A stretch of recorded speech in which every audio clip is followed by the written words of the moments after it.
Hi there, this is Lori Edge-Hughes, and this is your 4-Leg Rehab Minute. And in today's minute, I want to talk about clicking and popping at the stifle after a TPLO. So we should all be thinking in the context that if this is a post-op TPLO, about 3 months, dog starts doing something more and then suddenly becomes lame, you should be going boop, boop, boop. Could be a meniscus. Now, what about those cases where it's just kind of a pop, but the dog isn't lame and it happens with range of motion and you're like, oh, I don't know, but the dog looks okay. So this scenario and question comes from Tanya Costa of Canine Wellness Center just near Toronto, and based on a case that was pretty much exactly this. The meniscus had been debrided during surgery, and the dog had gone back to the surgeon 3 times, and the owners were told it's got to be some rubbing of the soft tissue and it'll go away. So Tanya was saying, she has seen this before and it does actually seem to go away. But what do we think the reason and the rationale behind that is? So that's the thought processing. So Tanya came up with some ideas, and I thought I would come up with some others too. So naturally, we already talked about meniscus. You could say arthritis, but why all of a sudden? So now let's talk about soft tissue things.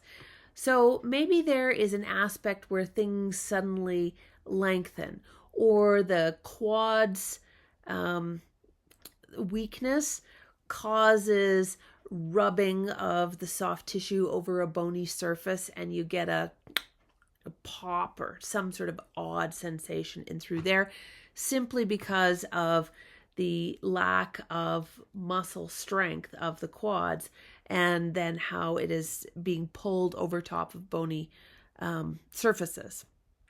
So that can make sense. So either a lengthening or of muscles, or it could be the weakness. Now, you can also thought process that because of a muscle weakness, there is a potential maybe for the patella to end up riding a little bit over that medial ridge, and maybe you get a pop with that. That's potentially another issue. It could be that because with the TPLO, you can still get a little bit of that drawer. So perhaps there is a drawer component and movement that happens, or a little bit of a drawer and a clunking back into position, or a pop as tissues are moving in through there. Of course, you've got your long digital extensor tendon that goes through the tubercle of Gertie, and maybe it goes blip, blip, blip. We've got that as a thought process. So I thought those were good ideas. Maybe the plate placement and how the tissues rub over that could be. I would also throw into it that when they do the TPLO and to put the plate onto that medial surface, they have to lift off the bony attachments of at the pes anserine, right, which is the sartorius gracilis semitendinosus. So those get lifted off and then just kind of reattached to the fascial aspects in through there. So it's not a bony attachment again. So I think that also has the potential to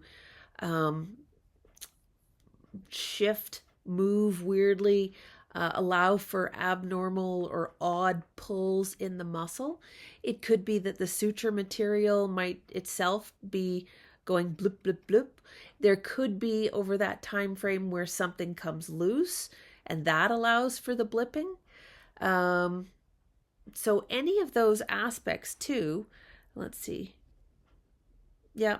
So any of those aspects too, where you just get an abnormal pull of that fascia and of that suture material. So those are the things to kind of thought process. Anyways, that's spinning our head around it so that if you are challenged to come up with, well, why would that be? What could it be? You have some plausible answers. So anyways, Let us know what you think. Until next time, cheers.